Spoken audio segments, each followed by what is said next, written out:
dinámica.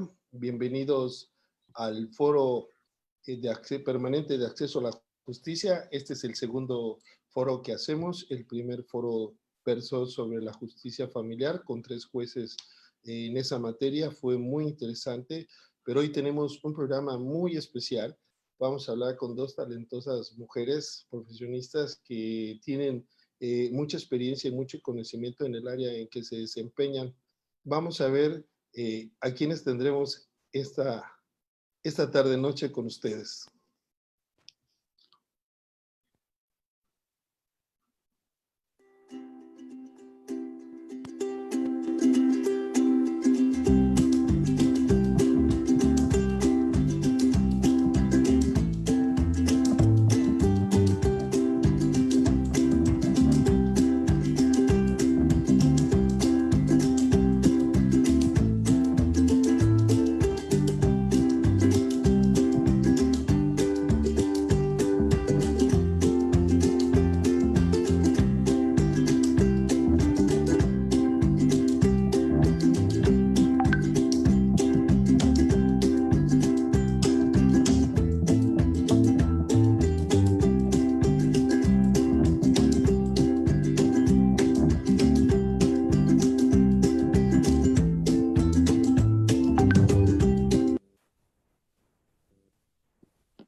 Bueno, pues bienvenidos a el foro permanente de acceso a la justicia. En primer término tendremos a nuestra invitada especial, la doctora María Macarita Elizondo Gasparín. Ella nos hablará de un tema interesantísimo que es la justicia gestionada. Bienvenida, doctora. Muchas gracias por estar en este foro permanente. Gracias por la invitación. Gracias. Ella expondrá y posteriormente la doctora Paola Ontiveros. El tema, repito, es justicia federal congestionada. Empezamos. Adelante, doctora. Bienvenida. Con mucho gusto. Buenas tardes tengan todos ustedes. Quiero mandar un saludo desde la capital del país hasta allá donde se encuentran y sobre todo mis saludos de afecto, de empatía para a todos aquellos que ahorita estamos obviamente viviendo y aquellos otros que están sufriendo los efectos de la pandemia. Mis mejores deseos a que esto pase pronto y a que el tiempo sea nuestro mejor aliado. Agradezco en verdad al doctor Alfonso Jaimes Martínez Lascano, quien es, bueno, si ponemos años de conocernos, yo creo que, no sé, fácil unos 25 o más años, es que me da muchísimo gusto esta invitación en lo particular. Y a la doctora Pao Ontiveros, con quien me une especialmente la academia y que agradezco siempre que la conversación implica siempre estar en recíproco envío de documentos que nos actualizan en el tema y sobre todo el tema que ella aborda y es un know-how que es la mediación. Y obviamente agradezco a las instituciones como son la propia Universidad Autónoma de Chiapas, el SECOCICE y el Centro de Formación y Defensa de los Derechos Humanos. Mi saludo especial en el caso de la UNAM al doctor Carrasco Soule, gran amigo mío, que nos permite también hacer estos vínculos académicos de difusión de la cultura. Quiero compartir con ustedes un material, si me permiten, que vendría siendo este que tienen ustedes a la vista. Espero que ya lo puedan apreciar. Vamos a... el tema a tratar es la mediación como un mecanismo complementario, alternativo, adecuado en la resolución de los conflictos. Entonces, yo quisiera partir del estudio de las medidas de austeridad del decreto presidencial que emitió el Ejecutivo Federal hace varios meses. Ahorita vamos a ver la fecha y el día oficial, y ese en particular el impacto jurídico. Aquí está lo referente al decreto, el decreto por el que establecen las medidas de austeridad que deben observar las dependencias e entidades de la Administración Pública Federal bajo los criterios que se detallan en ese mismo decreto, que fue publicado en el Diario Oficial de la Federación el jueves 23 de abril de este año. He elegido algunos de los temas porque son varios, pero algunos de los temas emblemáticos en el cual nos va a permitir posicionar el punto toral de mi plática. Entonces, este decreto, entre las medidas que establece, es la reducción de hasta un 25% de los salarios de los altos funcionarios de la Administración Pública Federal, y esto lo va a hacer de manera gradual, progresiva, proporcional al importe de sus ingresos. Esto en particular, pues obviamente quienes tienen y se dedican al litigio estratégico laboral, pues no han visto con buenos ojos este acuerdo en esta parte, porque consideran que pudiera ser cuestionable la constitucionalidad en razón del artículo 127 de la Constitución y en la fracción cuarta y aquella que refiere que los servidores públicos de la Federación y de las entidades federativas no pueden de ninguna manera ver reducida sus emolumentos, porque estos mismos deben recibir de manera adecuada e irrenunciable en el desempeño de su función y de su cargo. ¿Por qué? Porque están fijados estos sueldos, salarios en el presupuesto respectivo, y esto lo dice la Constitución. Otro tema particular es que los altos funcionarios no percibirán aguinaldo. Esto también ha sido cuestionado constitucionalmente por los laboralistas, y refieren que el artículo 10 de la Ley Federal de los Trabajadores al Servicio del Estado, el artículo 10 que les refiero, pues establece la irrenunciabilidad como derecho reconocido en la propia ley. E igual el artículo 42 bis establece que ese aguinaldo anual estará comprendido en el presupuesto de egresos. Entonces, para estas alturas del año 2020 en el que nos encontramos, pues ya se encuentra presupuestado y por lo tanto debiera ser ejercido en esos términos. Otro punto importante del que me voy a detener más adelante y voy a traer un ejemplo para ustedes, es que estas medidas de austeridad decretadas por el Ejecutivo Federal establecen que no se va a ejercer el 75% del presupuesto disponible en las partidas de servicios generales, materiales y suministro.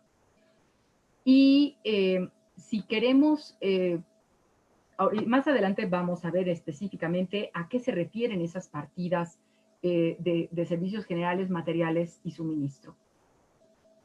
También establece el decreto la cancelación de 10 subsecretarías, y uno de los cuestionamientos que se hacen sobre el particular es que esto es abstracto y general, no establece cuáles subsecretarías, y por tanto es un decreto que no hace las precisiones debidas como un acto de autoridad, y esto también puede ser cuestionable a la luz de la propia Constitución. Aquí podemos ver otra de las medidas, que es que propone que hasta diciembre de este año, las acciones y gastos del gobierno, salvo programas prioritarios, no se va a pagar a los proveedores del gobierno central. Entonces, imagínense ustedes el nivel de conflicto que se puede generar, que ya se está generando, en razón de que por decreto presidencial se le está diciendo a los contratistas que aunque hayan tenido un contrato ya sea de este mismo año o bianual de años anteriores o multianual, pues ahora no se les va a pagar. También establece que va a ser la Secretaría de Hacienda quien va a disponer de esos recursos para entregarlos a las participaciones federales a los estados en relación a la nómina, pensiones y pago de la deuda pública. Y un elemento adicional es que refiere que dice en este decreto que debe estarse a la ley de austeridad republicana y la cual se le dará mayor rigor en su aplicación. Como si unas leyes u otras, unas tuvieran menos rigor en la aplicación y otras más rigor en la aplicación. Está interesante, pero son los adjetivos que ocupa este decreto del Ejecutivo Federal.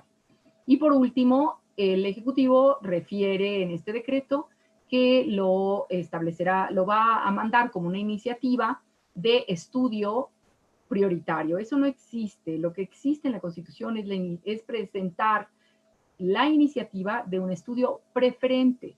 Es decir, sí existen las iniciativas, obviamente, que presenta el Ejecutivo Federal, pero el adjetivo calificativo que el constituyente ha puesto a esas iniciativas del Ejecutivo Federal para que sean estudiadas prioritariamente, el adjetivo se llama preferente. Son iniciativas de estudio preferente.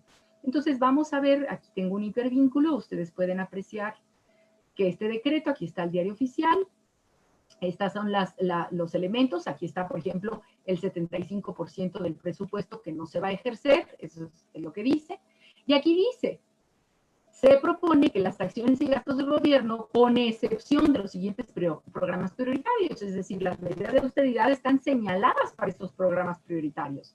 Y entonces son programas de Sembrando Vida, la construcción de unas universidades, la beca del bienestar Benito Juárez, las tandas para el bienestar, el banco de bienestar, los jóvenes construyendo el futuro, producción para el bienestar, los precios de garantía. En eso es lo que no se va a esos programas se van a destinar todos los recursos que se están ahorrando. Y al último de esto, espero que no haya sido por cuestión jerárquica, pero hasta el final pone la defensa, analiza, señala la defensa de los derechos humanos, cuando en principio a mí me hubiera gustado que hubiera un orden alfabético y que la defensa de los derechos humanos, aunque fuera por orden alfabético, quedara en un lugar más arriba. Pero en fin, este es el decreto, es pequeño, no es muy grande, pero ese decreto nos ha dejado pensando a todos nosotros. Seguimos. Déjenme abordar esta parte que me llama la atención del 75% del presupuesto. Si nosotros dice que no se va a ejercer, o sea, que de cada peso ya presupuestado, solamente 25 centavos se van a destinar al pago de servicios generales, materiales y suministros. Lo demás no se va a poder generar. Entonces, vamos a ver cuáles son esos servicios materiales, generales y suministros. Eso lo establece en la clasificación por objeto del gasto que se publicó en el Diario Oficial del 28 de diciembre del 2010. Y tuvo una modificación el 26 de junio del 2018. Y esa clasificación del gasto no solamente la ocupa esta clasificación el Ejecutivo Federal, sino también lo ocupa el Poder Legislativo y también se basa en él el Poder Judicial. Entonces, los tres poderes de la Unión están homologados a establecer estos rangos de clasificación de objeto del gasto.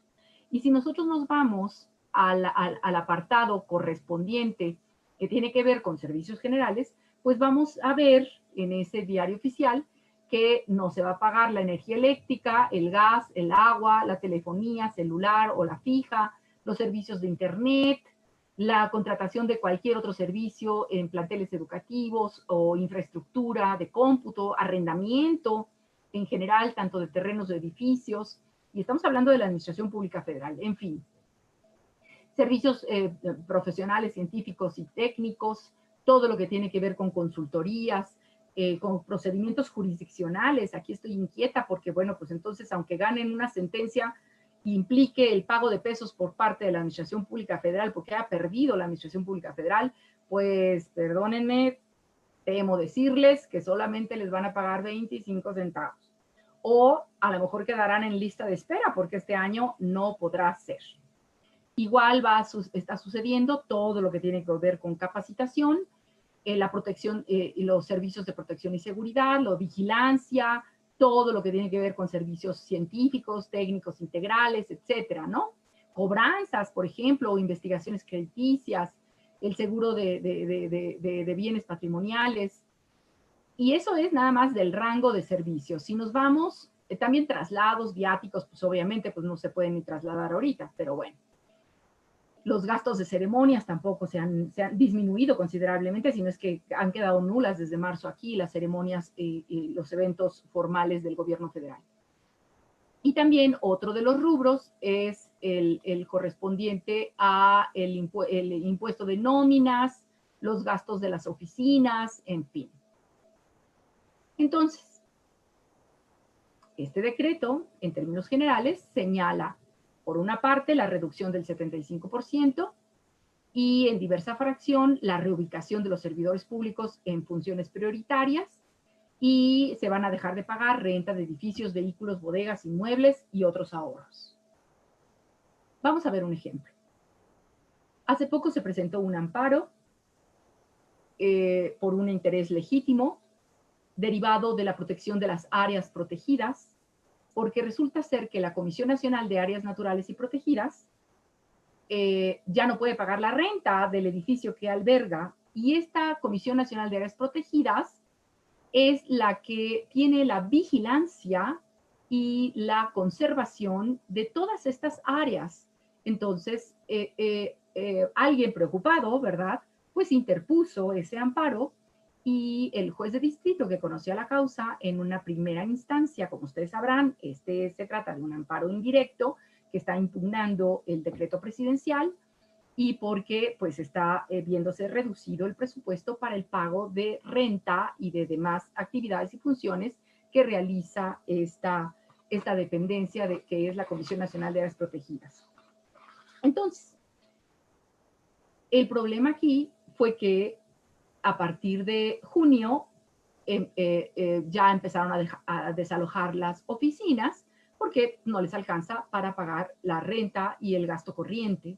Y por lo tanto, pues bueno, entonces el problema principal es que estos principios del derecho ambiental que tiene que ver con la prevención y la precaución, el riesgo ambiental está patente y entonces ese amparo, aunque el juez de distrito en primera instancia no le otorgó la suspensión provisional, se tuvieron que ir en queja y fue el Tribunal Colegiado de Circuito quien, analizando con todo comedimiento el acto reclamado y pudo otorgar la suspensión provisional de este acto.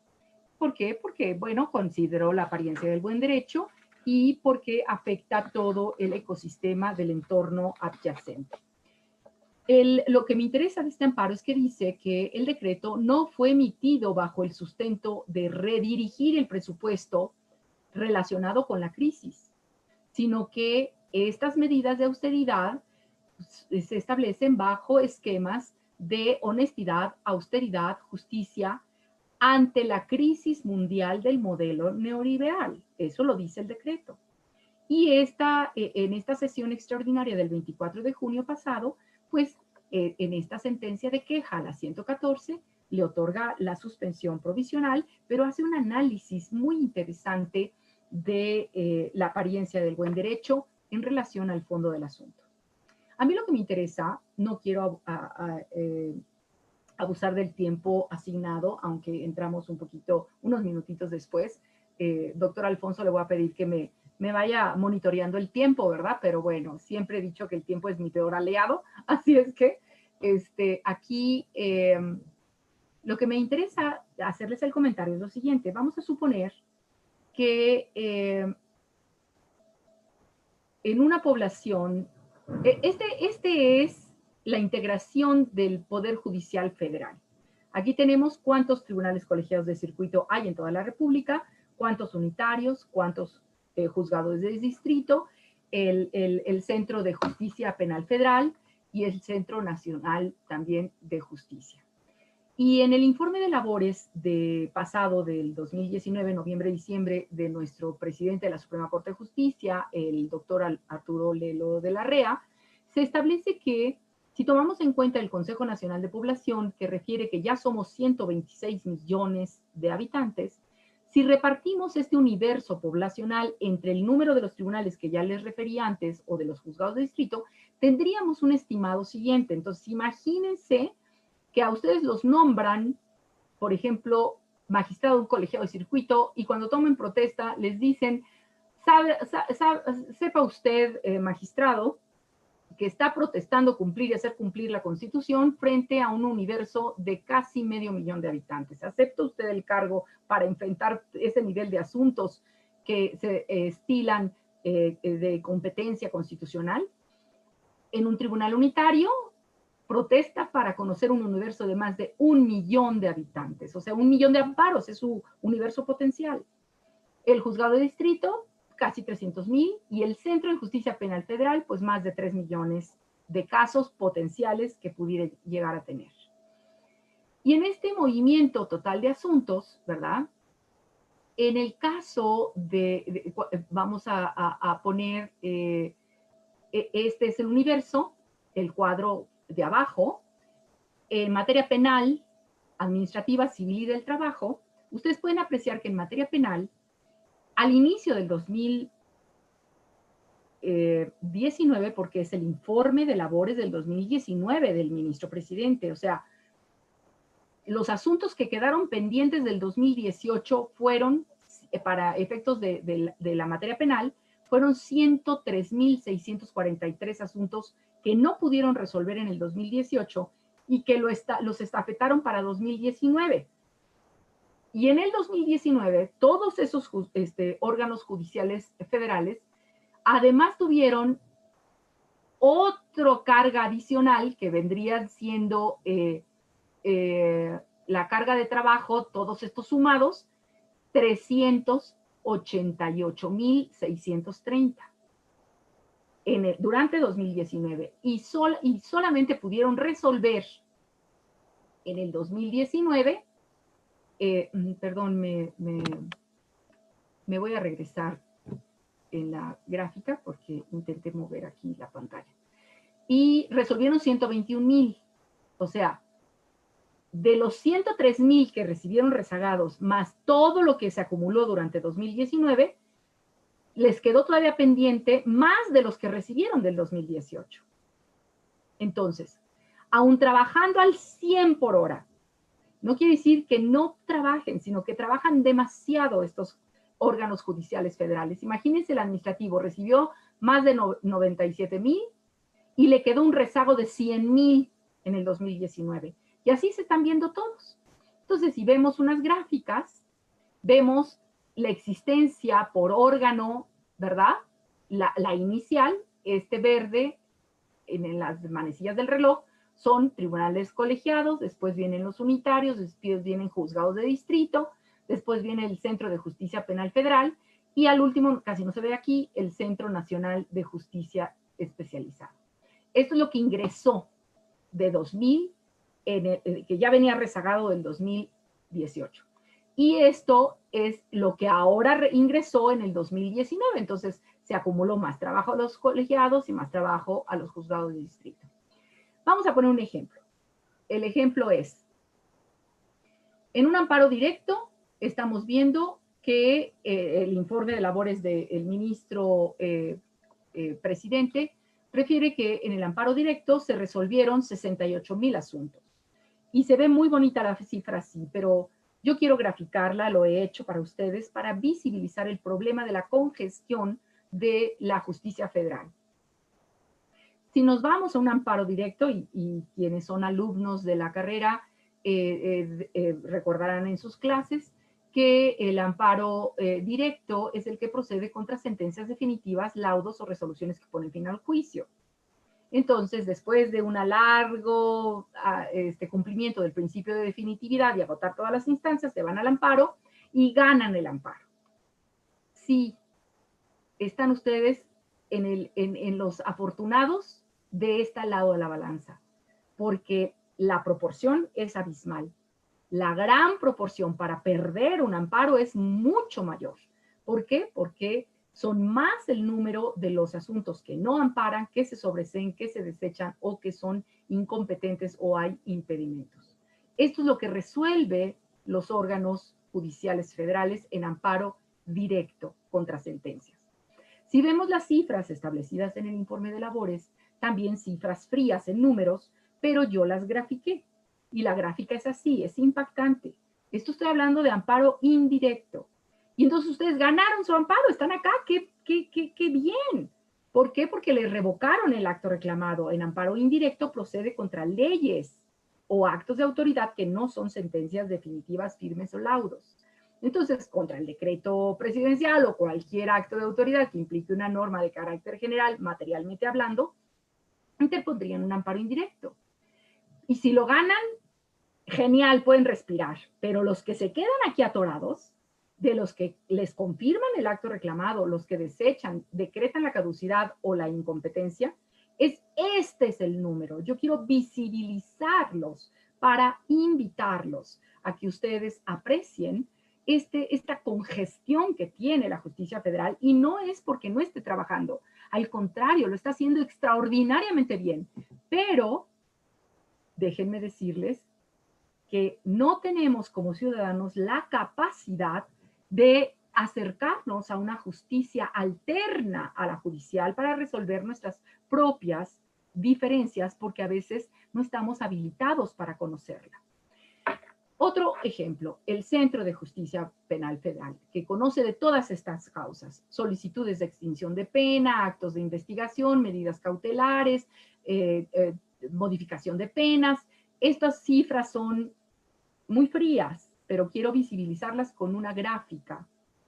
Y el Centro de Justicia Penal Federal, aquí está el cuello de botella, recibió del rezago del 2018, en enero el 1 de enero del 19, ya recibió 26,000 asuntos. Nada más estos centros.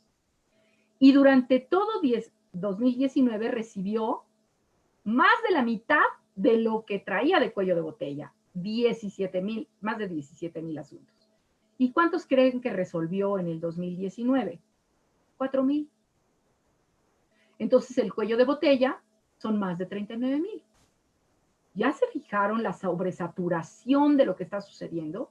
A tal grado que se dice, y esta es una investigación que yo hice, me invitaron a dar una charla en el Instituto de la Judicatura Federal en el momento de la conmemoración del aniversario y del centenario y bicentenario de la Revolución y la Independencia, y sobre todo de la Constitución, el centenario.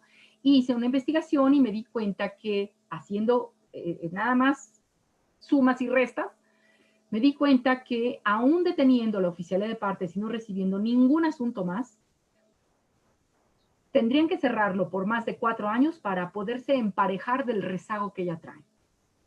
Si ahora, aparte de que ya el destino me tomó la palabra y cerró las oficialidades de parte, eso no quiere decir que no va a haber asuntos, va a haber muchísimos más asuntos. Entonces, ¿por qué? Porque no pudieron no están pudiendo ni resolver los que ya traían rezagados, y más los que se van a acumular ahora que se abran las oficialidades de parte, con independencia, obviamente, de los asuntos urgentes que se han venido presentando en los juicios en línea. Entonces, el informe de Amnistía Internacional pues deja muy mal parado a México y otros países en cuanto a la confianza que la ciudadanía tiene respecto a la administración de justicia.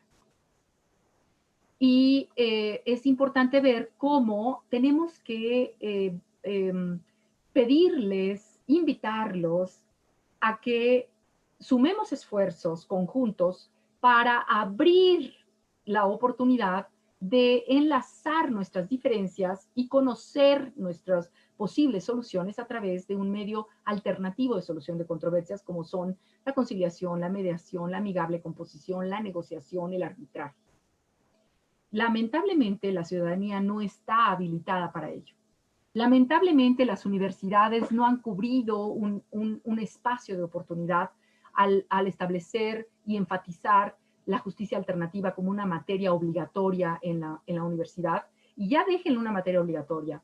Yo quisiera ver a futuro una facultad de justicia, así como está la facultad de Derecho que nos titula como abogados litigantes, así debe haber una facultad de justicia que gradúe y que le permita la cédula para ejercer como mediador certificado.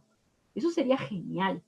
Lo demás que hemos podido hacer en la academia es establecer nada más especializaciones, y eso lo hizo afortunadamente nuestro director de la Facultad de Derecho de acá de la Universidad Autónoma de México, abrió la especialidad el año pasado y me da muchísimo gusto que haya tomado en cuenta varios de nuestras propuestas que hemos hecho en el foro jurídico y él haya sido muy sensible, como lo es, y muy inteligente para aplicarlo en ese menester. Ahora espero que se haga el convenio de colaboración con la SEP para que esta cédula de especialización tenga efectos de ejercicio profesional de mediador certificado. Cada vez necesitamos más jueces privados, porque los jueces públicos que imparten justicia no se dan abasto. Cada vez necesitamos más universidades que abran los espacios de habilitar a los estudiantes en esquemas que propendan la negociación, el diálogo, la comunicación, la tolerancia. Necesitamos esos esquemas. Ya no más abogados litigiosos y rijosos. Ya no más procesalistas como la única solución. Debemos abrir esos espacios. Entonces, yo traigo cuerda para estar hablando aquí más de 5 horas, doctor Alfonso Martínez Lascano. No quiero abusar del tiempo, pero sí quiero enfatizar en lo siguiente y con eso quiero terminar. Estoy segura que la doctora Paola Ontiveros va a abordar todo lo que tiene que ver con el derecho constitucional de la justicia alternativa, de que antes de que me lleven a un juicio tengo el derecho a ser oída y poder poner una posición neutral de solución. Y yo los invito a cambiar el paradigma de la justicia restaurativa y propiciar, sobre todo, la activa participación de la población en ese esquema que venga a ayudar a la reconstrucción del tejido social. Es muy importante, pero muy importante hacer énfasis en que el Estado mexicano debe buscar a través ahora ya de nuestro Plan Nacional de Desarrollo que va a regir del 2019 al 2024, todo aquello que tenga que ver con una mejor impartición de justicia.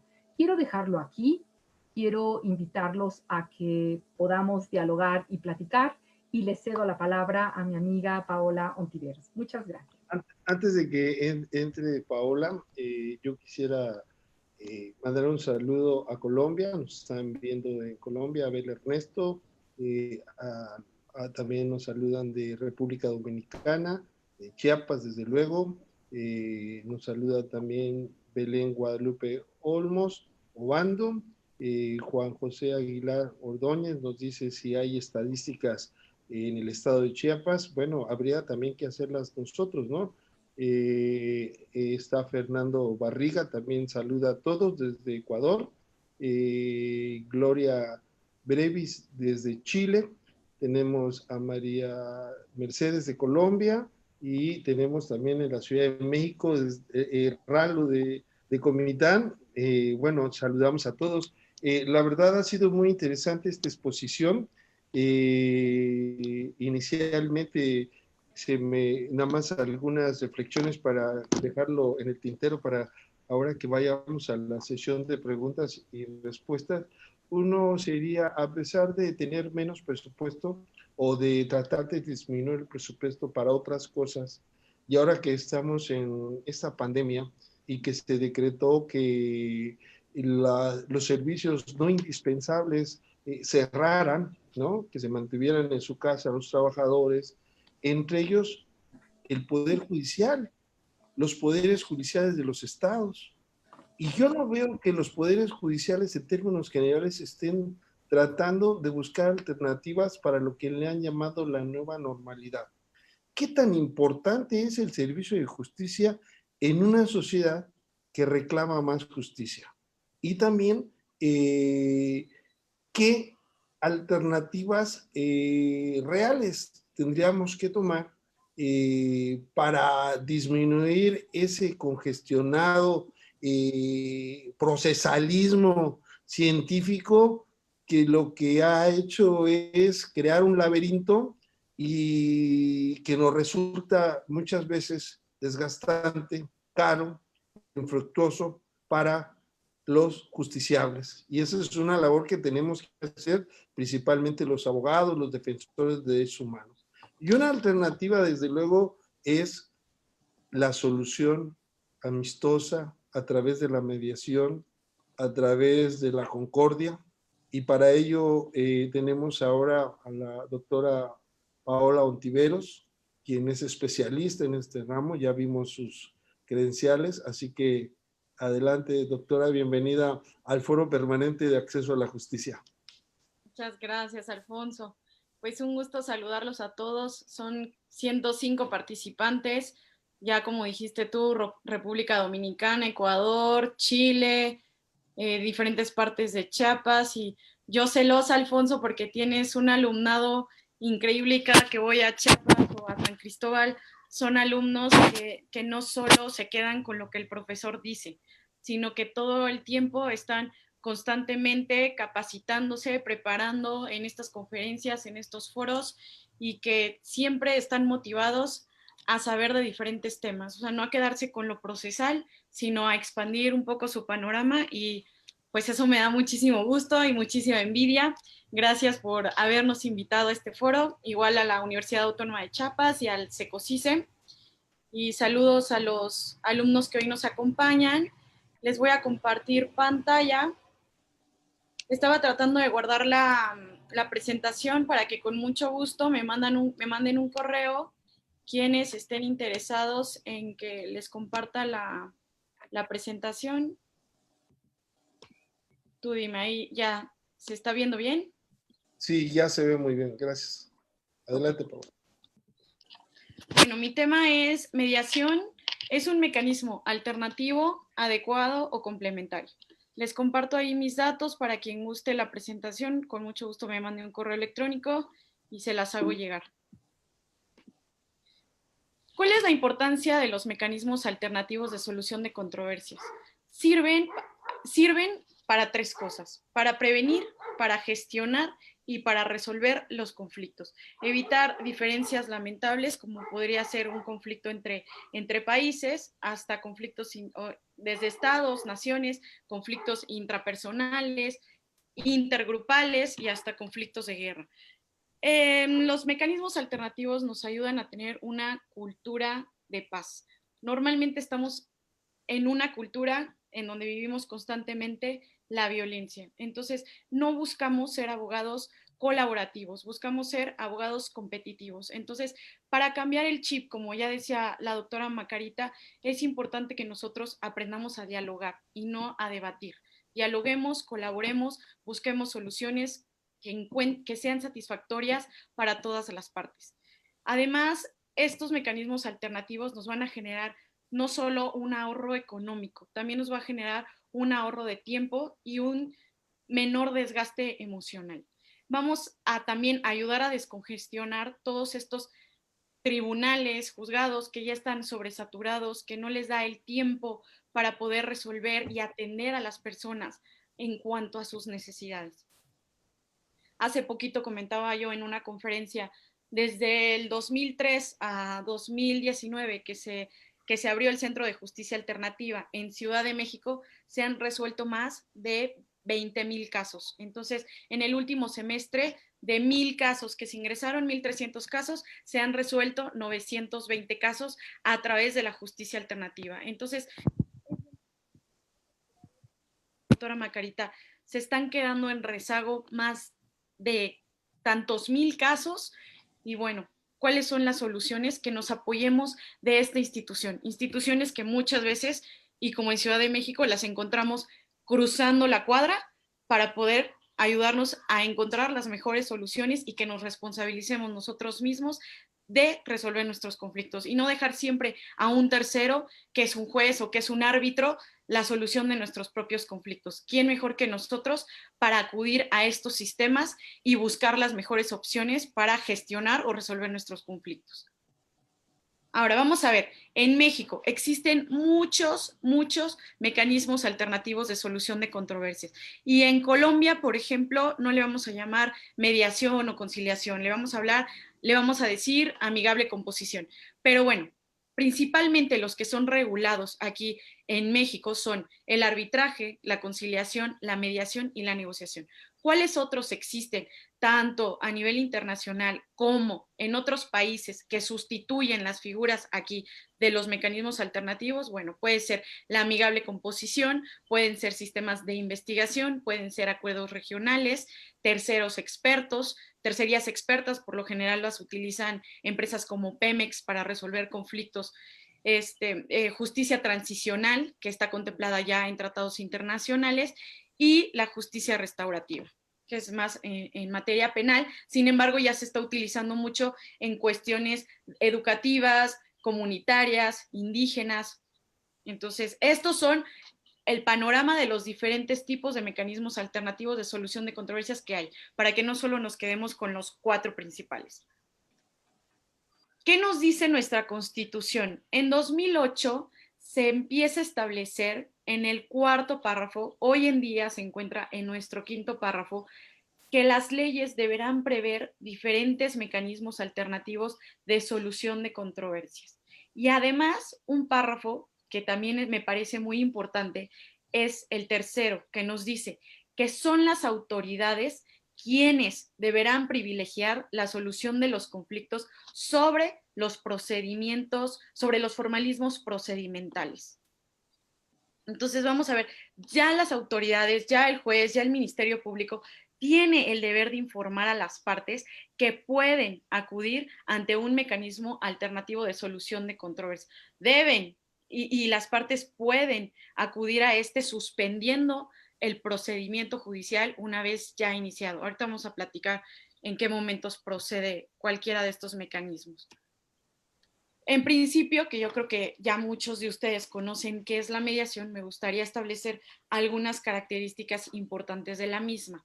Es un proceso en donde va a participar un tercero que no va a resolver el conflicto, va a ayudar a las partes a facilitar la comunicación entre ellos y a que sean ellos mismos quienes generen opciones de solución al problema. Y aquí para la gente de Colombia, y es importante hacer una diferencia y dejar en claro al público que la mediación sí es diferente de la conciliación. No así como lo vemos en Colombia, que la amigable composición es una figura que funciona como mejor le acomode a las partes en cuanto a propuestas de solución de conflictos, propuestas para opciones, cómo resolver el conflicto, para cómo gestionarlo. Aquí en México sí es importante distinguir que la mediación no propone, el tercero facilitador no propone. Ayudamos a facilitar esta comunicación, tenemos una escucha activa, tenemos una observación activa, utilizamos diferentes técnicas y herramientas para hacer cambiar la perspectiva que tiene cada uno, la posición con la que llega cada uno de nuestros solicitantes del servicio, para que ellos identifiquen cuáles son sus verdaderos intereses y necesidades reales que necesitan ser atendidos para resolver el conflicto. Esta es una diferencia importante con la conciliación, donde el tercero sí propone formas de resolver el conflicto, sí propone opciones de acuerdo. Es diferente, ¿ok? Entonces, para que quede claro. Y además, los efectos jurídicos entre uno y otro también son diferentes. El acuerdo derivado de un proceso de mediación es un convenio de mediación cuando es escrito, formalizado, con la fe pública del mediador privado en Ciudad de México, que tenemos fe pública. En otros estados, el mediador tiene que someterlo a el director de área o a su director del Centro de Justicia Alternativa para que el convenio tenga un carácter de cosa juzgada. Otra cosa importante en la mediación es que puede ser un individuo o pueden ser un grupo de individuos que lleven un proceso de mediación, o puede ser un proceso que se le llama comediación, en donde pueden participar 2 mediadores expertos con la misma rama de conocimientos, como lo es la jurídica, o puede ser un abogado y un psicólogo. La idea es que este proceso en comediación se complementen los profesionistas para ayudarle a las partes a acercarse, a mejorar su comunicación y a tener mejores formas para resolver los conflictos. Además, una de las ventajas de la mediación es que pueden escoger qué tipo de servicio quieren. Si quieren un servicio de mediación pública a través de una institución que depende ya sea de su consejo de la judicatura o del Poder Judicial, o un servicio de mediación privada que tiene que ser previamente autorizado con un mediador certificado por la institución del Centro de Justicia Alternativa que dependa del Consejo de la Judicatura o del Poder Judicial. También ya hay un patrón, un padrón, perdón, siempre me equivoco con esa palabra, estoy pensando en tecnologías. Hay un padrón ya de mediadores que cualquier persona puede acceder a ellos, está público, tiene datos, sobre todo de teléfono y de correo electrónico, para que cualquier persona hoy en día que quiera acceder a la justicia a través de la mediación pueda comunicarse con un mediador y decirle que quiere resolver un conflicto o que busca las maneras de gestionar conflictos, ya sea en un caso de un arrendamiento o alguna forma de resolver estos incumplimientos de pago que han venido mucho en esta situación de pandemia, o también alguna situación en la que hayan cambiado las condiciones que pueda ser ayudado a través de un proceso de mediación. Ya vamos a ver ahorita en qué casos procede. ¿Qué características debe tener un mediador? Es que debe ser neutral, no debe estar a favor de ninguna de las partes, debe ser imparcial, no tener prejuicios sobre lo que cada una de las partes le comenta o su forma de vestir o sus creencias, por ejemplo, su religión, si es jefe, si es empleado. Debe ser una persona honesta y debe siempre guardar la confidencialidad. No podemos ser parte, no podemos ser testigos de ningún juicio. Además, no podemos tomar decisiones que sean vinculantes para las partes. Las partes se van a obligar en la medida que ellos puedan. Tenemos que ser conscientes de que nuestros convenios de mediación no pueden afectar derechos de terceros, ni ir contra la moral, ni las buenas costumbres. Siempre debe ir apegado a la ley. Además, no nada más somos facilitadores en la comunicación, muchas veces somos un puente para que las personas traten de ver el conflicto de otra manera, podamos generarles una historia alternativa en donde el conflicto pueda ser percibido desde otro punto de vista, donde podamos generar empatía, donde podamos hacer que las personas se escuchen como un puente de comunicación. Que siempre hay conflicto o que siempre hay una competencia entre ellos, nosotros podemos cambiar el lenguaje de una manera positiva, hacer una connotación positiva para que las partes puedan escuchar lo que el otro está tratando de decirme, pero que con sus palabras yo no entiendo. Y además, ayudamos a que las partes lleguen a acuerdos consensuados, sean acuerdos voluntarios, que las partes se sometan de manera voluntaria. Sería ideal que las partes que solicitan el servicio o que acuden a un juicio siempre sean informadas de cómo se procede en un proceso de mediación. Sin embargo, esto no ocurre y muchas veces los abogados, cuando tienen un auto admisorio de demanda y les dice la recomendación el juez que se puede acudir a la justicia alternativa, muchas veces no le informan a las partes porque creen que no va a existir una manera de cobrar o de participar dentro de un proceso de mediación. Sí lo existe. Y como abogados y como mediadores debemos ser creativos, tener un pensamiento lateral en el sentido de yo como abogado voy a estar presente para la parte y también el que las personas encuentren una forma de resolver su conflicto con mi ayuda, con mi asistencia jurídica, también es una forma para nosotros como abogados de cobrar el servicio. Entonces hay que empezar a ser un poco creativos para cambiar ese chip. Y además este acuerdo, ya una vez generado de manera formal, apegado a las leyes, va a ser vinculante a las partes. Tiene efectos de cosa juzgada, que es equiparable a una sentencia, por si el término de cosa juzgada no se entiende, es equiparable a una sentencia que expide un juez. En caso de incumplimiento hay dos opciones. Una, que se vuelva a acudir a un proceso de mediación, al cual le llamamos remediación, o en todo caso acudir a la vía de apremio o a la vía de ejecución para hacer que se cumpla este convenio de mediación. Son raros, se sabe de 2, 3 casos de convenios de mediación desde que se ha abierto el Centro de Justicia Alternativa, porque confiamos en la palabra de las personas y porque buscamos que se logren acuerdos satisfactorios para ellas. Entonces, es raro el acuerdo que no se llega, que más bien llega por incumplimiento a una vía de apremio o a una vía de ejecución. En materia de mediación a nivel estatal, ya tenemos 30 leyes estatales, son 2 estados los que todavía no tienen una ley estatal en cuanto a justicia alternativa, que es Morelos y Guerrero. Sin embargo, tanto Morelos como Guerrero ya tienen un centro de justicia alternativa que cuenta con lineamientos. Entonces, a partir de sus lineamientos es como ellos funcionan y vaya. Tienen personal y tienen una forma de operar igual que cualquier otro centro de justicia alternativa que se rija a través de una ley estatal. Existe tanto la mediación privada como la mediación pública en la mayoría de los estados.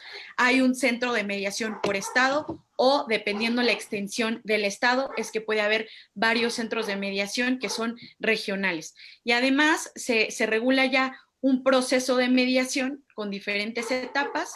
Por lo general es una etapa preinformativa, una etapa donde ya se llevan a cabo sesiones de mediación y una etapa de conclusión o cierre, donde se decide si las partes quieren continuar en un proceso de mediación y se formaliza a través de un convenio, o las partes de manera voluntaria deciden suspender este proceso de mediación y continuar con algún sistema legal para resolver sus conflictos. Tienen efectos jurídicos los convenios de mediación, desde un acuerdo de negociación, desde un convenio de transacción tiene efectos de cosa juzgada, como lo tiene un convenio de mediación formalizado y registrado ante su institución.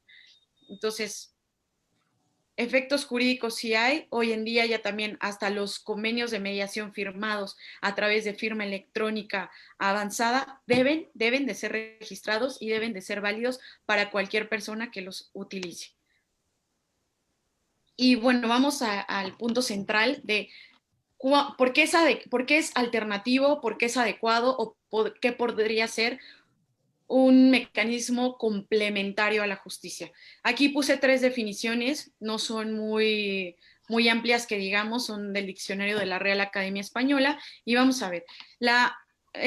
La palabra alterno significa acción o derecho que tiene cualquier persona o comunidad para ejecutar algo o gozar de ello alternando con otra cosa. A lo alterno yo me refiero aquí, y es muy importante que también veamos este artículo 6 de la Ley de Justicia Alternativa del Tribunal Superior de Justicia, que todavía se sigue llamando del Distrito Federal. Alterno quiere decir que la mediación puede ser independiente a la jurisdicción ordinaria y tiene como propósito auxiliarla. A eso me refiero cuando le llamo alterno, que las partes tienen la posibilidad de acudir a una jurisdicción ordinaria o de acudir a un mecanismo alternativo de solución de controversias. ¿Cuándo se vuelve adecuado? Y adecuado quiero decir con apropiado para alguien o algo. Cuando los jueces en materia civil, familiar, penal, de justicia para adolescentes, le hacen saber a las partes la existencia de la mediación como una forma alternativa de solución de controversias. Es decir, es adecuado cuando nosotros ya estamos informados a través de una autoridad que puedo acudir a la justicia alternativa. Cuando voy a una sesión de premediación en un centro de justicia alternativa o con un mediador privado y me dice, efectivamente, este conflicto puede ser resuelto a través de la mediación, o con un negociador, o con un conciliador. Cuando nosotros ya fuimos, platicamos nuestro conflicto, presentamos los elementos que tenemos para resolver este conflicto, es cuando nosotros ya podemos saber si este sistema de mecanismo puede ser adecuado o no para resolver nuestro conflicto o para prevenirlo o para gestionar futuros conflictos. ¿Cuándo se vuelve complementario? Y complementario me refiero a que sirve para perfeccionar algo. La justicia alternativa no siempre va a ser complementaria a la jurisdicción ordinaria, solamente en algunos casos. Por eso yo estoy un poquito negada, y esto me encantaría que genere debate entre los alumnos, de cuándo sí es complementaria y cuándo no la considero complementaria. Complementaria justo cuando dice que va a perfeccionar la justicia. ¿Por qué? Porque en mediación tenemos el derecho de acudir a una mediación antes de iniciar un proceso judicial, durante el proceso judicial, pidiéndole al juez o notificándole al juez que vamos a acudir a la justicia alternativa y queremos que haya una suspensión de la prescripción, ya sea por 2 meses, por 3 meses o por el tiempo que dure el proceso de mediación o de justicia alternativa, sin querer de mala fe dilatar el proceso.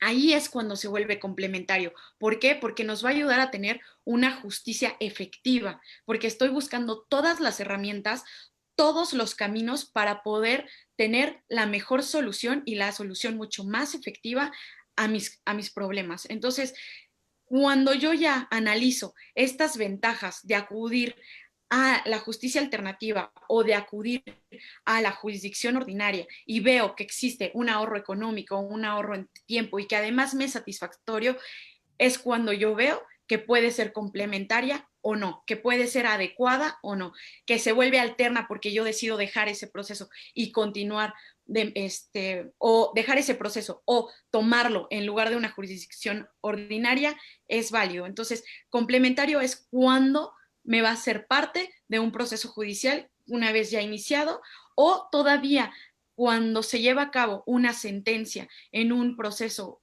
ordinario, se dicta una sentencia y no sé cómo cumplirla, yo todavía puedo acudir a un proceso de justicia alternativa para ponerme de acuerdo con la otra parte para ver cómo cumplir con esa sentencia. Todavía en ese momento yo puedo acudir a mediación. Entonces, ahí es cuando vemos una justicia alternativa que es complementaria, que me va a perfeccionar mi sistema judicial. No siempre, solo en estos casos. Y esa es mi opinión, me encantaría escuchar otras opiniones. Y bueno, a ver, vamos a ver, ¿en qué momentos procede la mediación familiar? Vamos a ver casos de pensión alimenticia, divorcio o separación, régimen de visitas y convivencias, cuestiones de sucesiones, siempre y cuando ya haya una declaratoria de herederos o a quién pertenece el derecho de sucesión, y temas de guardia y custodia. Eso es en mediación familiar. En mediación civil es mucho más amplio. Vamos a ver temas, vamos a resolver conflictos derivados de compraventas, copropiedad, comodato, condominio, cuestiones derivadas de ley de propiedad en condominio, cuestiones de servidumbre, responsabilidad civil, arrendamientos. En mediación, todavía seguimos en mediación civil, tenemos casos de mutuos, prestación de servicios, derechos de autor, reconocimientos de adeudo y sociedades civiles. Hoy en día va a ser muy importante estar capacitado en temas de derechos de autor, sobre todo por el tema de las nuevas tecnologías y todo lo que estamos implementando. Y no solo, yo lo comento en cada conferencia que puedo, no solo temas de derechos de autor, temas también de propiedad intelectual. Entonces, temas derivados de servicios digitales. Hoy en día tenemos que estar capacitados para resolver o para ayudar a resolver a las personas ese tipo de conflictos.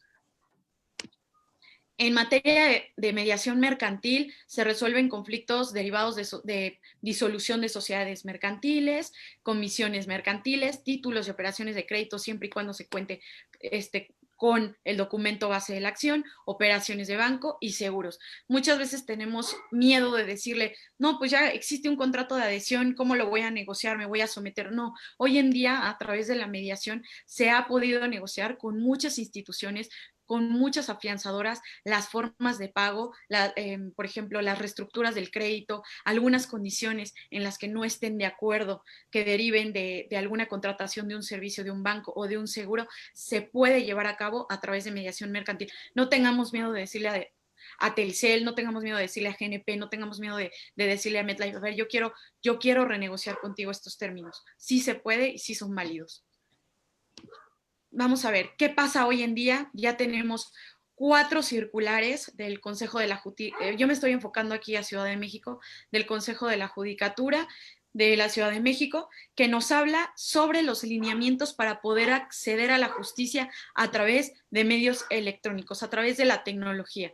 Seguramente yo he visto que ya son varios los estados, ahorita les voy a compartir, que ya se puede tener acceso a la mediación a través de medios electrónicos. Entonces, hoy en día ya tenemos lineamientos tanto para el uso de firmas, sello y documentos electrónicos que pueden ser en juzgado, que pueden ser promociones presentadas en juzgados que son válidas. Tenemos lineamientos para notificaciones electrónicas en materia civil y familiar que son válidas hoy en día, se haga por medios virtuales. Tenemos además lineamientos para el funcionamiento de oficinas virtuales en materia civil y familiar a través de sistemas electrónicos, y también el uso de estos servicios de mediación y facilitación virtual en cada uno de los centros de justicia alternativa. Ya son muchos los estados los que están implementando la justicia ordinaria en línea, como los sistemas para acceso de mediación en línea o mediación virtual.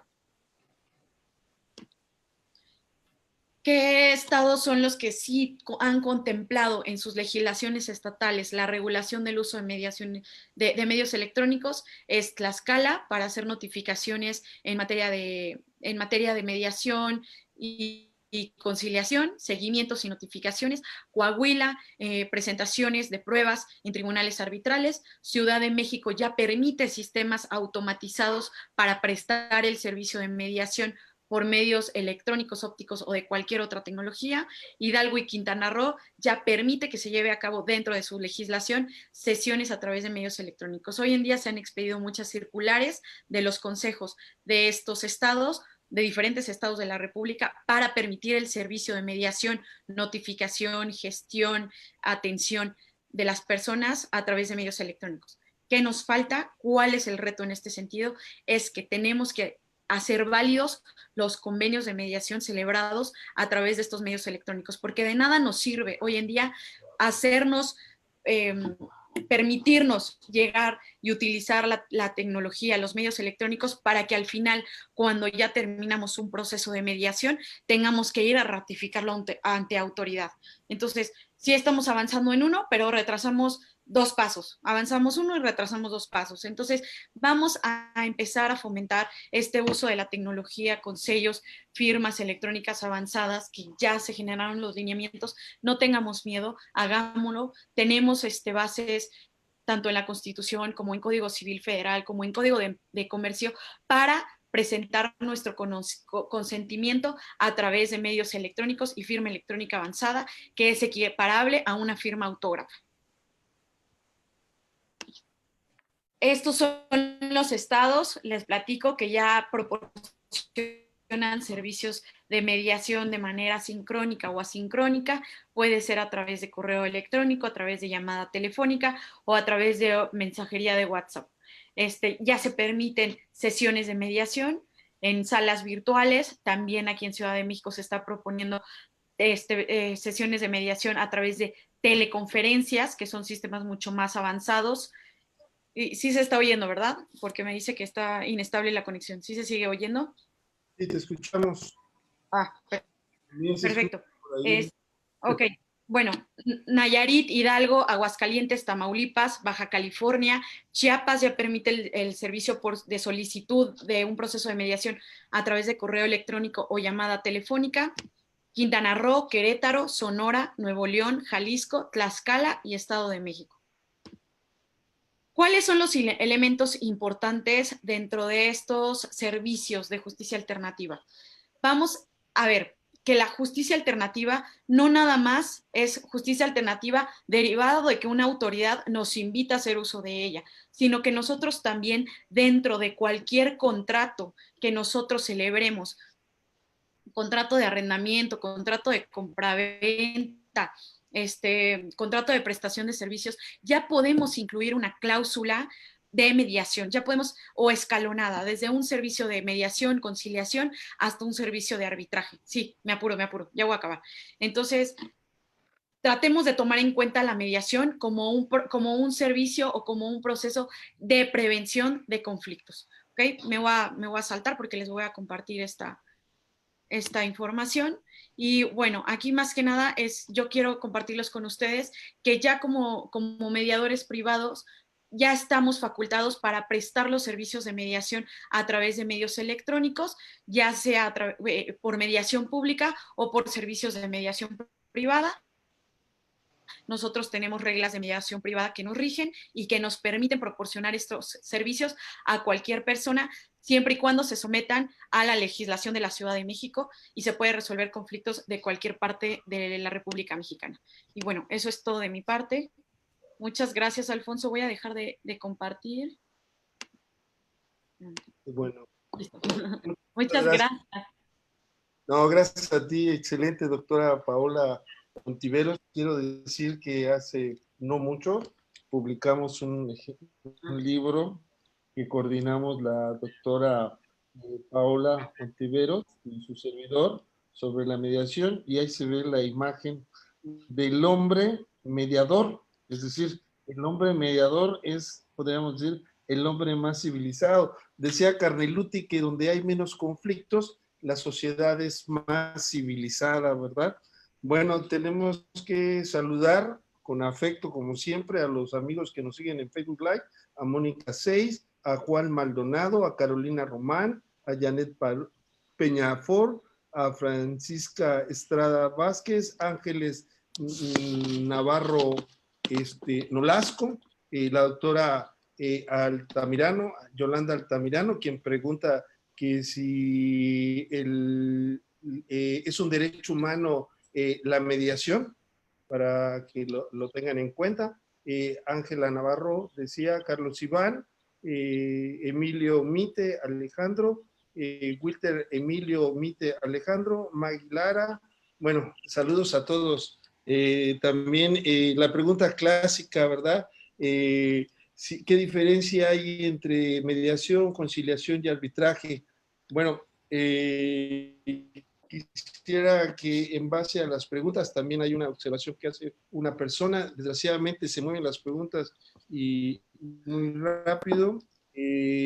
Quiero rescatar que la mayoría de los comentarios son felicitaciones para las ponentes y también preguntas sobre cómo le pueden hacer para tener las presentaciones. Quiero decirles que está quedando grabado en Facebook Live y ahí también puede tener acceso en cualquier momento y poder escuchar las pláticas. Doctora Macarita, ¿cómo podríamos cerrar este foro en un tema tan interesante y tan, la verdad, conforme se fue desarrollando la exposición inicial, pues realmente es un trabajo muy serio de investigación que yo quiero felicitarla porque independientemente de toda la profundidad, los datos, que son tristes, ¿verdad? Pero esa es la realidad en la que estamos, ¿verdad? Entonces, ¿cómo podríamos dar una gran conclusión? Primero la doctora Macarita y ahorita vamos con la doctora Paola. Sí, gracias, en verdad, doctor Alfonso Martínez Lascano. Déjenme decirles que me da muchísimo gusto que se estén abordando estos temas ya de una manera constante. Desde hace más de 10 años, tal vez 15, sé que hablar en primera persona del singular puede considerarse vituperio, pero hemos sido muy pocos los que hemos estado insistiendo en la justicia alternativa como solución de controversias, de descongestionamiento de la sobresaturación de asuntos en el Poder Judicial.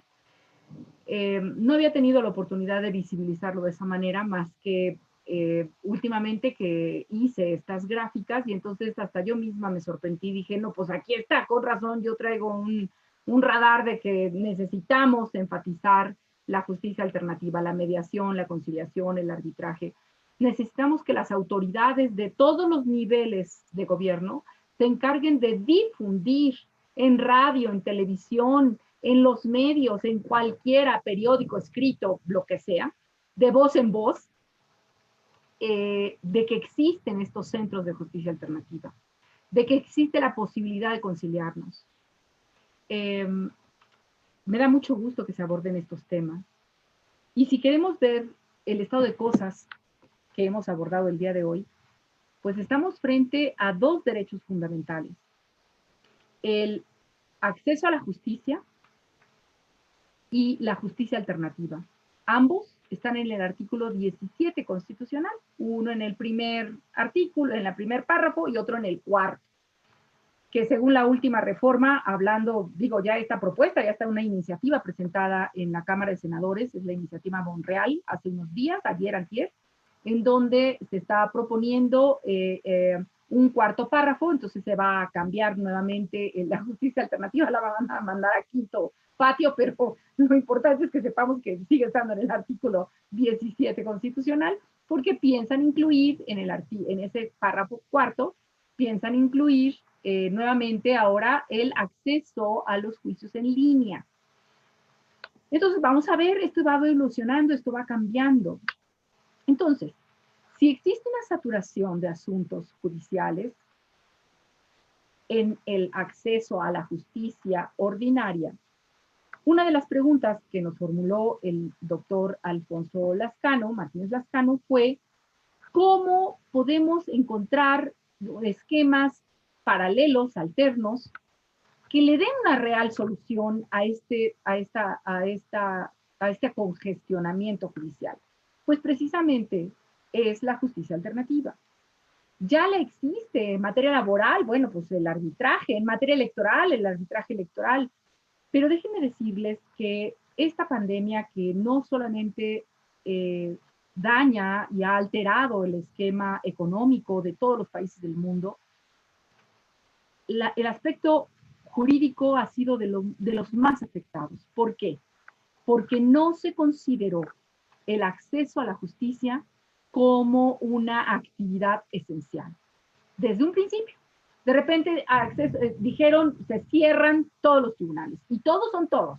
Materia electoral, todos los que tenían que ver con el amparo, todos los tribunales locales, las juntas, los tribunales laborales también. Entonces se cerraron. Y en México no hubo forma de que los que estaban afectados en sus derechos, inclusive fundamentales, pudieran tocar las puertas de la justicia federal. Hasta que días después, semanas después, tiempo después, se dan cuenta de este incidente y entonces emiten acuerdos generales, la Suprema Corte de Justicia, advirtiendo a urgencias. Y entonces dice, salvo casos urgentes, casi todos en materia penal. Pero hay otros casos urgentes en otras materias. Sin embargo, no se consideraron urgentes en un inicio.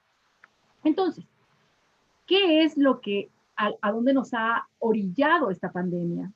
Nos ha orillado y nos ha aventado, como dijo la doctora Paola Paola Ontiveros, a el uso de la tecnología y hacia el esquema de los juicios en línea. Y esto también lo podemos ver ahora ya en la mediación. Todo lo que tiene que ver con mediación en línea. Qué bueno que los estados de Tlaxcala, Coahuila, la propia capital de la República, Hidalgo, Quintana Roo, tengan estos esquemas de buscar la participación del uso de la tecnología para que los inconformes o los que estén propensos a una mediación puedan acceder a estas vías alternas electrónicas de solución.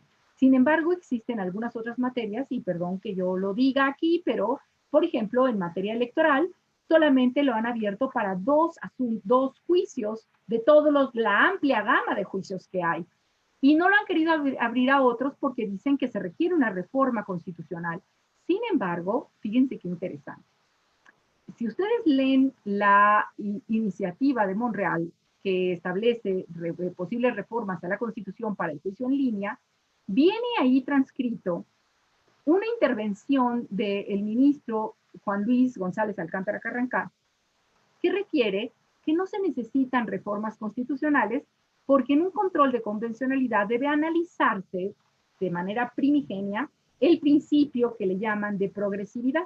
Y entonces aquí no estamos alterando en lo absoluto, ni plazos, ni términos, ni condiciones, ni pruebas, ni nada. Lo único que estamos aperturando en un esquema de progresividad y de indubio pro operario es la vía por la que se puede presentar. Hagan de cuenta, quienes estamos en la Ciudad de México, es el periférico, quienes quieran irse por la parte de abajo con toda la congestión de tránsito que hay, se puede ir por abajo, o en el doble piso, pues sería aquí el juicio en línea, ¿no? Pero no le dieron rampas para subir, entonces hay una línea arriba que no hay rampas para subir a esa supercarretera de los juicios en línea, porque está en construcción todavía. Entonces, ya veremos que esta pandemia nos va a hacer cambiar de paradigma. Y quiero compartir por último la pantalla en aquello que se me quedó en el tintero. ¿Y qué fue lo que se me quedó en el tintero? Hay que convencer a todos que el mejor litigio es el que no se tiene. Que los litigios son como las guerras, deben ser el último recurso disponible para la solución de una diferencia. Siempre es mucho mejor un buen arreglo sin llegar a un pleito. Hay que cambiar de paradigma. Siempre le hemos dicho a los alumnos, y como catedráticos que somos ahora, y como alumnos que fuimos en el ayer, siempre hemos escuchado, más vale un mal arreglo que un buen pleito. Pues no, déjenme decirles que ya cambió el paradigma. Ahora es más vale lograr un buen arreglo sin tener que llegar al último recurso extremo de guerra, que sería el pleito. Entonces, el doctor Martínez Lascano refería a qué diferencia hay entre la normalidad y la nueva normalidad. Es eso justamente. La normalidad, estamos hablando de una saturación que asfixia a todos. Y la nueva normalidad es tendernos la mano. Si la normalidad es que encontramos sobresaturación de asuntos y está congestionada la justicia federal y local, y nos están orillando a hacernos justicia por propia mano, déjenme decirles que eso no podría ser. No podemos hacer justicia por propia mano. Debemos tender puentes necesarios que propendan a estos esquemas alternativos de solución, que ya vemos en los países que nos están escuchando: Ecuador, Colombia, Chile, República Dominicana. Bueno, ¿qué se diga de Colombia, que ha puesto el ejemplo inclusive de estadístico a nivel latinoamericano de la amigable composición?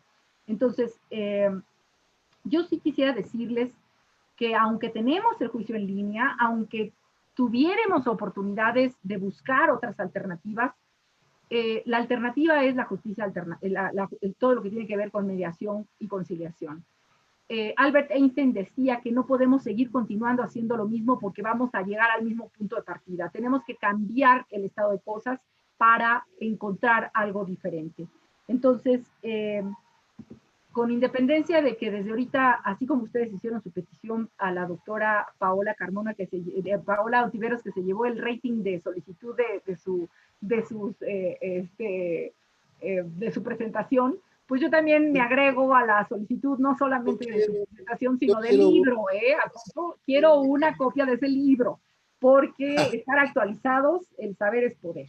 Entonces, quiero concluir con lo que decía la Agencia de la Haya para la Paz.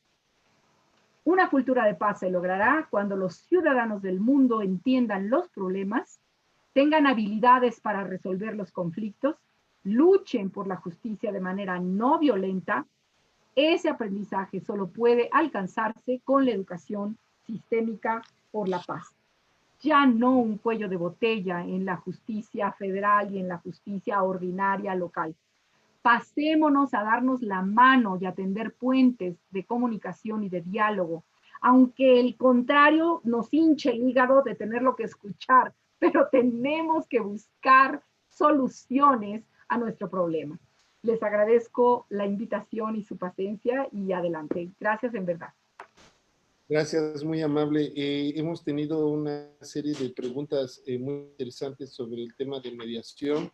Así que le he pedido a la doctora Paola Ontiveros que para abreviar tiempo, si las puede contestar, ya que están en el chat. Quiero también manifestar que Paola Ontiveros es una joven estudiosa que tiene una carrera académica y una trayectoria impecable, y ahora como mediadora realmente es un honor contar con ella y ser miembro del Colegio de Abogados Procesalistas Latinoamericanos.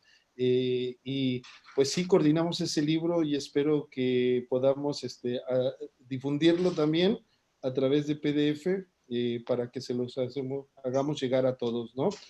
Adelante, doctora Paola Ontiveros, gracias. Gracias, Alfonso. Vi algunas preguntas que contesté de manera privada, diferencia entre mediación, conciliación y arbitraje, que más que nada es la función que tiene el tercero facilitador dentro de cada uno de ellos. El mediador no propone, facilita comunicación, emplea algunas herramientas para que las personas puedan mejorar su comunicación y puedan gestionar los conflictos.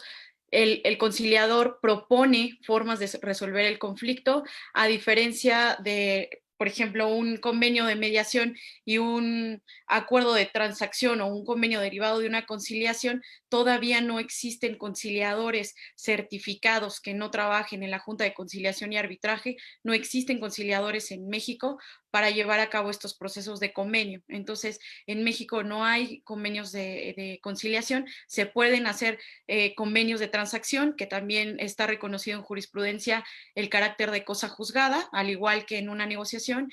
Y bueno, el arbitraje opera diferente porque el tercero es quien resuelve a través de ciertas reglas a las que se someten las partes y dicta un laudo que prácticamente ejerce un papel parecido al del juez, con el laudo, que también se vuelve ejecutable. Pero él no entabla una plática, no busca fomentar el diálogo, no busca fomentar la colaboración y la cooperación entre las partes. Él toma la decisión. Esas son las principales diferencias. Otra pregunta que me pareció súper interesante, que en Chiapas ya se estableció que el director del Centro de Justicia Alternativa fuera un juez, es una pregunta interesante y yo creo que va a generar mucho debate en la forma de pensar. Yo considero que la persona que tiene que representar una institución como un centro de justicia alternativa tiene que tener un pensamiento flexible, un pensamiento sistemático, en el que no crea que la justicia alternativa es una forma de imponer, una forma de imponer cómo resolver los conflictos, sino todo lo contrario. Tiene que ser una persona con el nivel de capacitación de un juez o más, porque lo que se tiene que hacer es resolver los conflictos de manera más humanizada, sin tanto formalismo, sin tanto rigidez de presentación de pruebas, tiempos. Tiene que estar muy capacitada esa persona y sobre todo tener en cuenta este lado humano de lo que es la mediación, lo que es la cultura de paz. Entonces sí tiene que tener una capacitación, yo diría que de mucha experiencia para poder llevar a cabo un centro de justicia alternativa y no solo en lo jurídico, sino también en otras áreas de ciencias sociales, porque también una mediación implica conocimientos de sociología, de psicología, de toma de decisiones, en juego, teoría de juegos, en el aspecto de la teoría económica y también aspectos jurídicos, porque el convenio tiene que regirse bajo ciertas normatividades. Entonces, esas fueron las preguntas que fueron las que observé en este caso. No, si alguien tiene alguna otra duda, con mucho gusto escríbame. Y mi conclusión, más que nada, o algo que comentaban muchos los compañeros, es que tenemos mucha ignorancia, ¿no? Y desafortunadamente sí, tenemos ahora más acceso a, como estaban platicando hoy en la mañana, a estas fake news, a esta información que no es real. Tenemos un país desinformado en vez de informado, pero eso no depende de nuestras autoridades, depende de nosotros cómo queremos capacitarnos, cómo queremos prepararnos, si queremos creerle al ponente que nos está hablando del tema o queremos irnos a investigar si en verdad es una información falsa, si es una información real.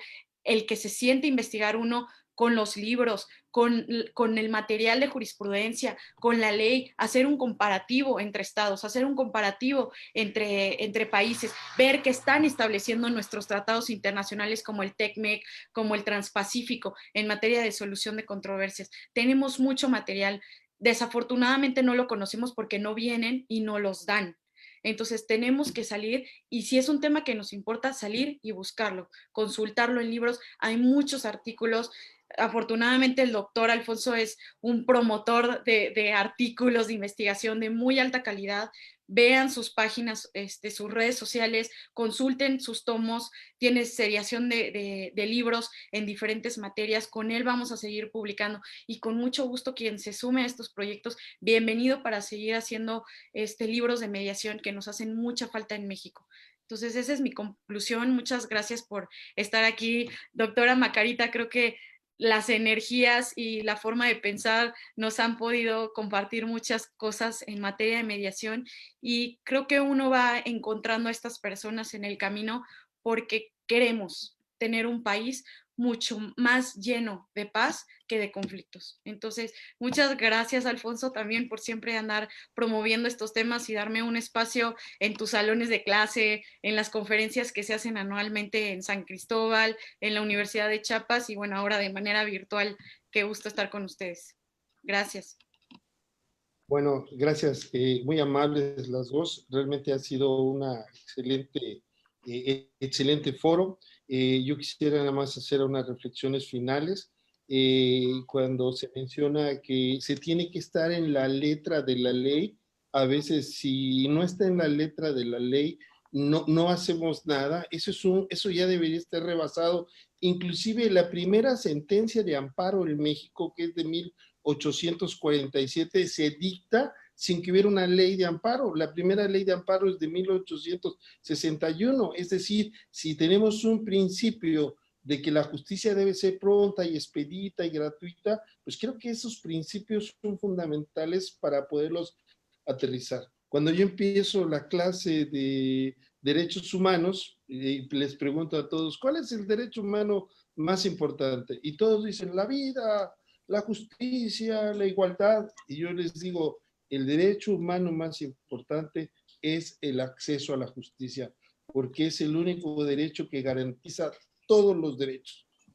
Y aquí es bien importante que avancemos culturalmente para solucionar de manera pacífica y sin la intervención de una revictimización al problema, porque el proceso es un mecanismo realmente tortuoso.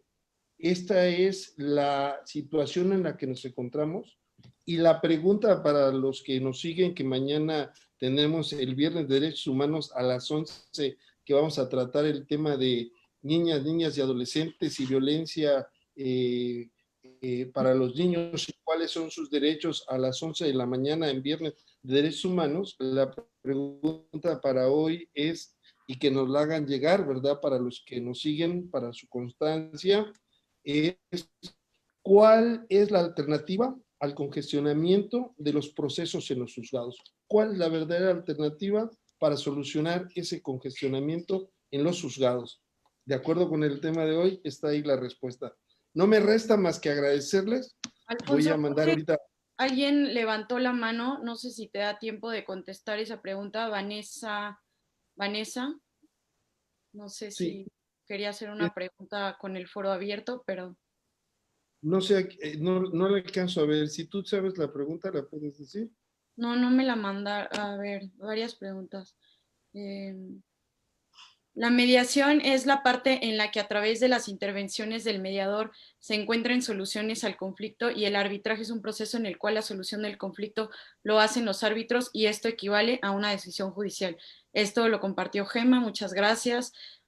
Y Juan José comentó algo, que los mensajes presidenciales no buscan la conciliación y o la paz. Veo siempre un discurso de división y de ataque, pues contradice el principio de paz y justicia dado en la agenda de La Haya. ¿Usted cree? Y Juan José, ya te contesté, que coincido contigo, que es un tema de analizar desde dónde viene el conflicto, sus elementos, los diferentes modelos de gestión. No siempre se va a aplicar el mismo modelo de gestión transformativo o harvariano a un mismo conflicto, ¿no? Entonces hay que evaluar las necesidades de cada una de las partes para resolver los conflictos, para entenderlos y para buscar formas de evitarlos, ¿no? Más en una sociedad que está constantemente en conflictos de diferentes tipos. Y bueno, ya no contestó Vanessa, pero Macarita. Sí, bueno, a mí me gustaría agregar un dato importante para que lo tengan presente. Ya se presentó una iniciativa de ley que la aprobó la Cámara de Diputados, ya se dictaminó y se pasó a la Cámara de Senadores en los primeros meses de este año. Lamentablemente la pandemia vino a frenar ese análisis y última sanción de la Cámara Revisora, que sería la Cámara de Senadores. ¿Y de qué ley estoy hablando? De la Ley General de Solución de Controversias. No es materia penal, esa ya existe. Esta es otra ley a nivel general, es decir, va a poner las bases para que todos los estados de la República puedan establecer las mismas condiciones en cuanto a la justicia alternativa. ¿Y cuáles son los temas que analiza? Mediación escolar, mediación social, mercantil, familiar, comunitaria y otras más. Entonces, qué lamentable que se haya frenado eso justo en este año. Pero, pues nunca es tarde. Hay que seguir insistiendo en que esto deberían de considerarlo como una iniciativa preferente para darle solución apenas entre en el periodo de sesiones la Cámara de Senadores. Porque una vez emitiéndose esta ley y publicándose en el Diario Oficial de la Federación para su entrada en vigor, va a poner énfasis en la solución amigable entre todos, más y establecer, ahora sí, jurídicamente, a lo mejor la van a empatar, fíjense, la van a empatar con la reforma constitucional que les hice alusión a los juicios en línea. Espero que le den la misma preferencia a ambos esquemas. Pero bueno, ya veremos después.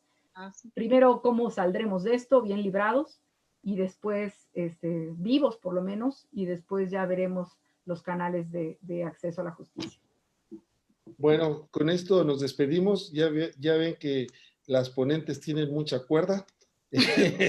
Así que las vamos a invitar a otro foro con estos temas para que nos sigan apoyando. Agradecemos enormemente. Les he mandado de manera virtual a su WhatsApp su reconocimiento por la participación de hoy, aprovechando los electrónicos. Y quiero agradecer a todos los que nos siguen del Secocice, sobre todo a los nuevos alumnos que se han sumado en la licenciatura en línea. Tenemos el récord de tener de nuevo ingreso a 145 alumnos. Hemos rebasado estadísticamente los números y también queremos agradecer al maestro Juan José Aguilar Ordóñez, que siempre nos acompaña, profesor del COASH. Así que buenas noches y muchas gracias a todos y nos vemos mañana a las 11 en Viernes de Derechos Humanos. Gracias, doctora Macarita, gracias, doctora Paola Ontiveros, y gracias a todos. Buenas noches. Buenas noches. Adiós, gracias.